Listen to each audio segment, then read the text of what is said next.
Tim, I got to be honest, man. If a gun buyback shtick doesn't make you smile on a Monday morning, I don't know what does, sir. Yeah. Well, the gun buybacks are a joke to begin with. It's I mean, we get into the whole, the discussion around, what was never their gun. So you can't buy back something that was never yours. Right. Fine. But besides that being funny, what's really funny is the fact that these gun buybacks aren't typically what the gun grabbers think they are. Many times you'll have people out there like Brandon Herrera and Donut Operator. They went outside one and they were offering to buy guns to people like, I'm an FFL, I'll buy your gun, I'll give you more than they will. Then you have other people that make a mockery of it by printing 3D printed lowers and just mass producing them and then showing up and getting their $50 gift certificate for a bunch of useless plastic. And so it's pretty funny to see how these things fail. But yeah, so it would appear that they've upset the gun grabbers now because the truth about how they do things is coming to light. Oh, absolutely. Like I have this vision of gun buybacks and the entire shtick of it being destroyed, and Shannon Watts sitting in an office somewhere saying, like pulling an Emperor Palpatine and saying this. Execute Order 66. She's got to be so pissed. I know. Oh, goodness gracious. Probably said they're counting. They destroyed another one. Oh, there goes another one. What do you mean you're not destroying them? Yeah. Exactly.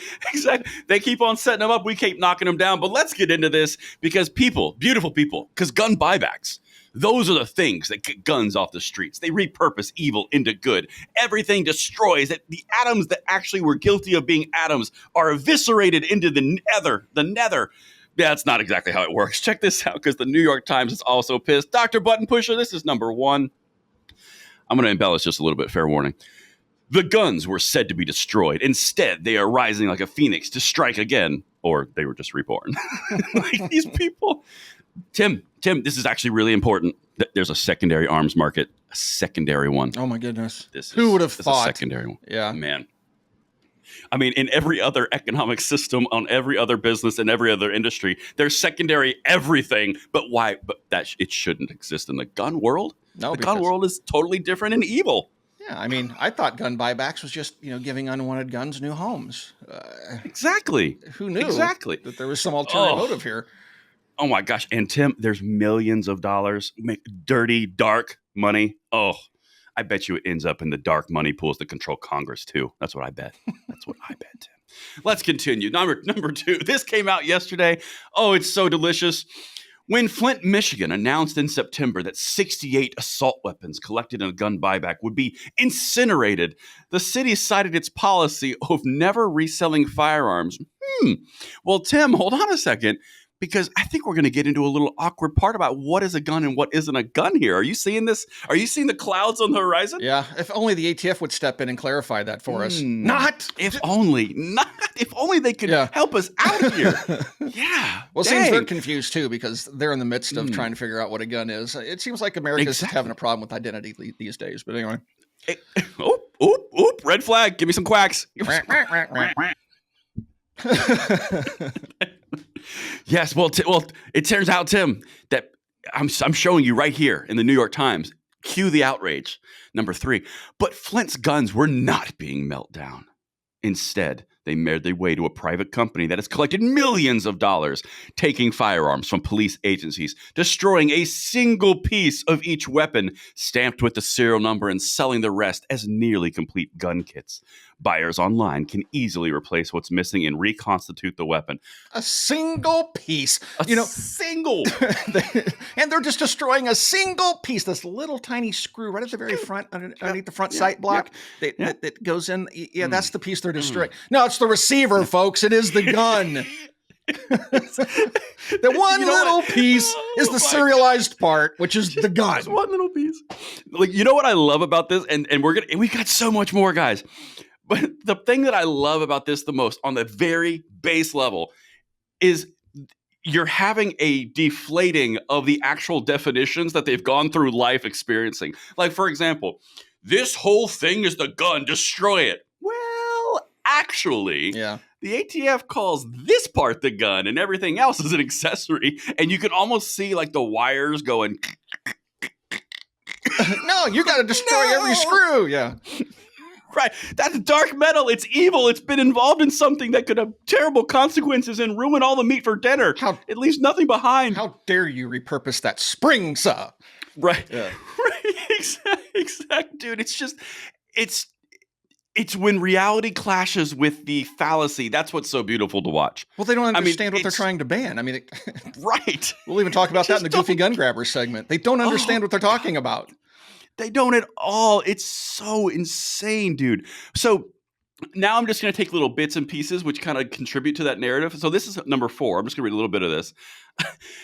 Tim, now apparently the government's arguably could be seen as complicit in bad outcomes. You know why? Because the recycled assault weapons from Flint, they can be used in a deadly shooting, but the salvaged gun parts typically would not include a serial number that could be traced. Oh, no. Mm-hmm. Mm-hmm. So I think we should clarify, Tim. Those grip screws and springs. And, oh, my goodness. You should clarify what parts. You've taken apart a few of these. What? There are a ton of parts in a firearm. Oh, are there? Pins and springs and little funny shaped pieces of metal. But there's only one part of a gun that's the gun. And that's generally the receiver that has the serial number on it. And the rest are just parts.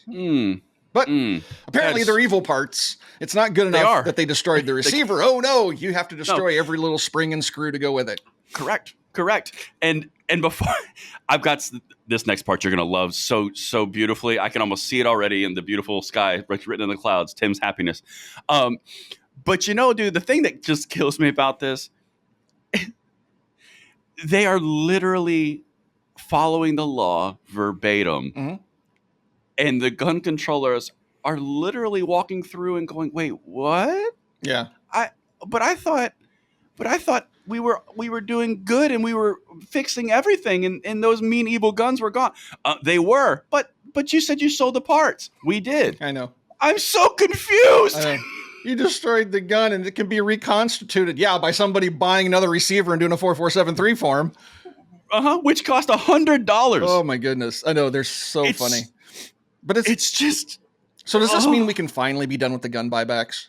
Yes. That's exactly where I was going next. Because now, anytime someone touts the idea that, oh, we've done all these buybacks, we got 68 assault weapons off the street, all we have to do is go, oh, really? Where'd the parts get reconstituted to? Maybe. Or, oh, did you shell out the extra money to have them fully destroyed? Maybe the unknowledgeable gun grabbers will do their own demilling, like that one goofball lady that cut the barrel off her AR-15, thought she destroyed it, and all she did was make an illegal SBR and post the video on the internet. I'm doing it. I'm being part of the solution. Yep.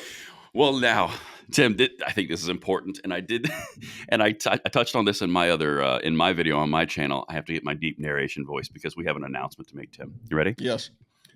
We have a new loophole. It's a new. It's a loophole. It's the gun buyback loophole. This is the gun buyback loophole. Because listen to number 5. This little known but profitable corner of the firearms economy exists because the approved method of destroying a gun contains a loophole that has been exploited. The gun buyback loophole. You dirty capitalists profiting from sales. How dare you? It's just so little known so but asinine, profitable corner of the firearms economy. Yeah, I mean, wow, they are trying so hard. They really are, but they're trying also to educate, Tim, because keep in mind, this is the New York Times, the NYT. They would never just do pure political assassination hit pieces. No. Sarcasm. But as we dive into this, listen to Tim. They're trying to educate. They're trying to do their best. On number 6, listen to what the businesses can then do to the horror.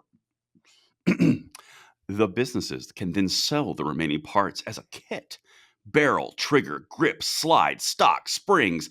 Essentially the entire gun minus the regulated piece.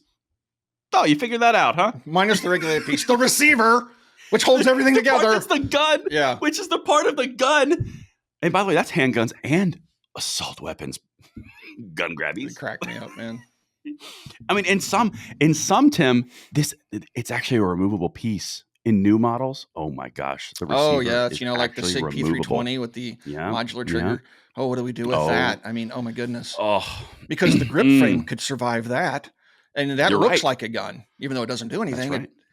That's right. You can't have things that look like guns running around after you buy them back. No, you can't have that.